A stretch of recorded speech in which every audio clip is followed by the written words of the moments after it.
गरीब साध साध सब नेक हैं, आप अपनी ठोरे, जो सतलोक ले जाएंगे वो साधु कोई और।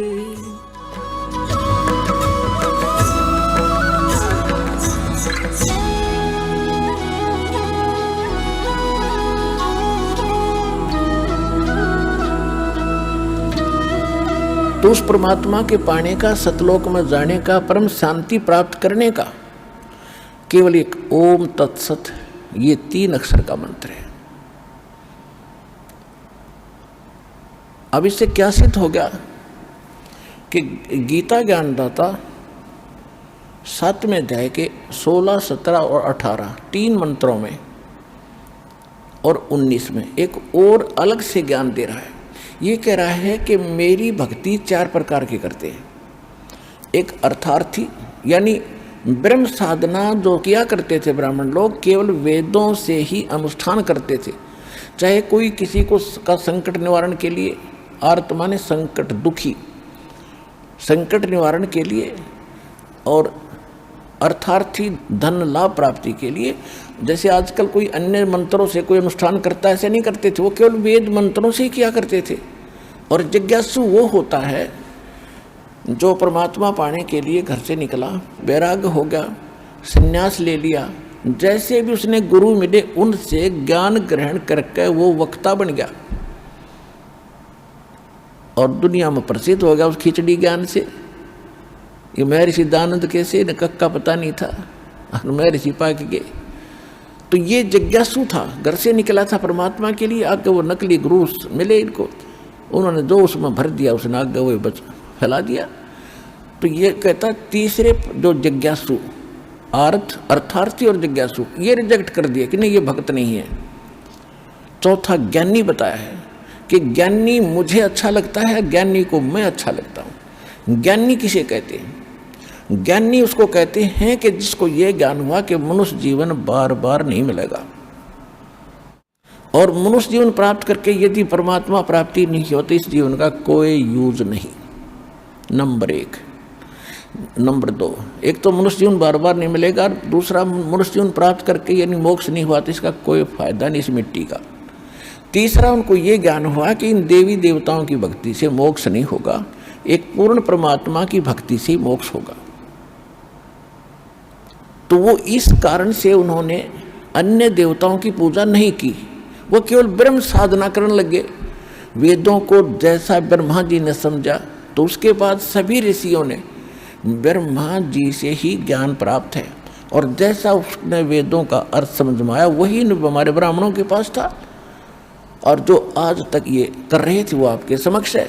ये केवल जो ब्रह्म के साधक थे वो केवल ओम जाप करते थे और कुछ नहीं। इन ब्राह्मणों को ये समझ में नहीं आया कि ये तो और भी बता रहा है कि वो परमात्मा कोई और है, उसकी जानकारी कोई संत रखता है, तत्वदर्शी संत रखता है, और वो ज्ञान वो है जो भगवान खुद आकर अपने मुख कमल से बताता है। वो सच्चिदानंद घन ब्रह्म की वाणी है, वो परमात्मा की वाणी है, उसके मुख से उच्चरित है। और यही चारों वेद प्रमाणित करते हैं। आपको बहुत बार सुनाया है, बताया है कि ऋग्वेद मंडल नंबर 9 सूक्त 86 मंत्र 26 और 27 में, ऋग्वेद मंडल नंबर 9 सूक्त 82 मंत्र 1, 2, 3 में, ऋग्वेद मंडल नंबर 9 सूक्त 20 मंत्र 1 में, ऋग्वेद मंडल नंबर 9 सूक्त 1 मंत्र 9 में, ऋग्वेद मंडल नंबर 9 सूक्त 54 मंत्र 3 में, ऋग्वेद मंडल नंबर 9 सूक्त 96 यानी 96 के मंत्र 16 से लेकर 20 तक, ऋग्वेद मंडल नंबर 9 सूक्त 94 मंत्र 1 में, ऋग्वेद मंडल नंबर 9 सूक्त 95 के मंत्र 2 में। इसका संक्षिप्त सारांश दास बता देता है कि परमात्मा ऊपर के लोक में रहता है, उसके सतलोक में, और वहाँ मनुष्य के राजा के समान, जैसे राजा सिंहासन पर विराजमान होता है, सिर पर मुकुट धारण करके ऐसे बैठा है, वहाँ से गति करके आता है इस लोक में, अच्छी आत्माओं को मिलता है और उनको तत्व ज्ञान देता है। और वो परमात्मा इस पृथ्वी पर अपने मुख से बोलकर ऋग्वेद मंडल नंबर 9 सूक्त 94 के मंत्र 1 में यहाँ तक लिखा है कि वो कवियों की तरह आचरण करता हुआ घूमता फिरता है, तत्व ज्ञान का प्रचार करता है। और ऋग्वेद मंडल नंबर 9 सूक्त 96 के 17 और 18 में स्पष्ट कर दिया है कि वो परमात्मा कबीर देव है, उसका नाम कबीर देव, और कबीर वाणी के द्वारा लोकोक्तियों के माध्यम से, दोहों के माध्यम से यथार्थ ज्ञान प्रचार करता है। और जिस कारण से वो प्रसिद्ध कवियों में से भी एक गिना जाता है, लेकिन वो होता है भगवान, वो होता है परमात्मा।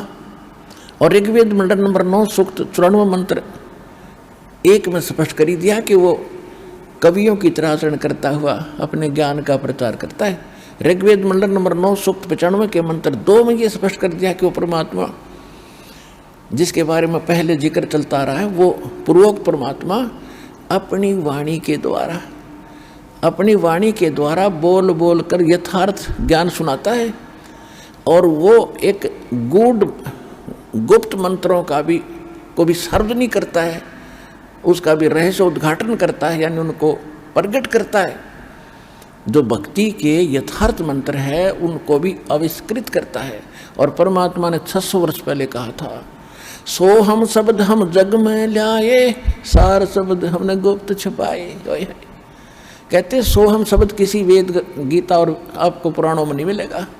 ये सोहम शब्द हम लाए, वैसे मूल ग्रंथ है वेद और गीता, इनमें सोम शब्द नहीं मिलेगा। यदि किसी अन्य शास्त्र में है तो कबीर परमात्मा चारों युगों में आते हैं और इनसे मिलते रहे हैं। जैसे शंकर भगवान को भगवान मिले थे कबीर साहब साधु रूप में, और इनको भी ये सोहम मंत्र दिया था, ये उसका जाप करते हैं। लेकिन वो कंप्लीट कोर्स नहीं दिया इनको, किसी को ओम दे दिया, किसी को हरिओम दे दिया, विष्णु जी को लक्ष्मी को हरिओम दे रखा है, ये उसका जाप करते हैं। और हम भी उसी का जाप करते हैं, तो हमसे प्रेम करते हैं, अट्रैक्ट होते हैं हमारे साथ। इसलिए इन मंत्रों को आपको इसलिए दिया गया है, ये इनकी पूजा नहीं है, इनसे लाभ लेने के ये मंत्र हैं। तो परमात्मा ने धर्मदास जी को बताया था और गरीबदास जी को बताया था, हम बैरागी ब्रह्मपद और सन्यासी महादेव और सोहम मंत्र दिया शिव जी को करे हमारी सेव। तो यही वेद बताता है कि वो परमात्मा जब आते हैं अपनी वाणी के द्वारा ज्ञान प्रचार करते हैं, तो उस एक भक्ति मार्ग के गूढ़ मंत्रों का भी, गुप्त मंत्रों का भी वो सार्वजनिक करते हैं, जो किसी को भी ज्ञान नहीं होता। अब इनके या बुद्धि में नहीं आई कि वेदों में इतना ढेर सारा ज्ञान है, तुम कर क्या रहे हो? वो मंत्र तुम्हें प्राप्त नहीं हुआ जो परम अक्षर ब्रह्म का है। ये तो ब्रह्म का जाप है ओम, और ओम जाप पर गाटा जोड़ रहे, सारा जीवन खो दिया। तो यहाँ परमात्मा ने बताया है कि गुरु बिन काहुन पाया ज्ञान, जो थोथा भूछड़ मूड किसाना। गुरु बिन वेद पढ़े जो प्राणी, समझे न सार रहे अज्ञानी। इससे सब सिद्ध है कि ये अज्ञानी थे, जितने भी ब्राह्मण ब्रह्मा जी से लेकर विष्णु और शिव जी तक, और नीचे का तो गिनती क्या, इनको वेद ज्ञान भी नहीं था। उसमें किसकी भक्ति बता रखी है? स्वयं परमात्मा ने आकर ये ज्ञान दिया है, और यह इस दास के ऊपर प्रजा की है। क्योंकि जिन महापुरुषों को परमात्मा मिले थे, अच्छी आत्माओं को, उनको मना कर दिया था, उनको प्रतिज्ञा दिला दी थी कि अभी इन मंत्रों को किसी को सार्वजनिक ना करना, नहीं तो बिचली पीढ़ी जब मैंने पार करना सभी संसार को, उस समय ये नकली लोग जितने भी गुरु हैं यही ज्ञान और यही मंत्र देते पाओगे। और ये हैं काल के दूत, इनको अधिकार है नहीं ये जाप देने का। तो अनधिकारी जो पासपोर्ट बना हुआ या कोई ड्राइविंग लाइसेंस बना हुआ है, चालक प्रमाण पत्र, वो कामयाब नहीं होता समय पर, और लगता एक जैसा ही है। तो परमात्मा ने इसलिए आँख में चौनी करके इस समय तक इस ज्ञान और इस समाधान को गुप्त रखना था, और अब सार्वजनिक करने का आदेश दास को हो चुका है, अब ये कर रहा है, और तो आप समझ रहे हो, आपका कल्याण हो जाएगा।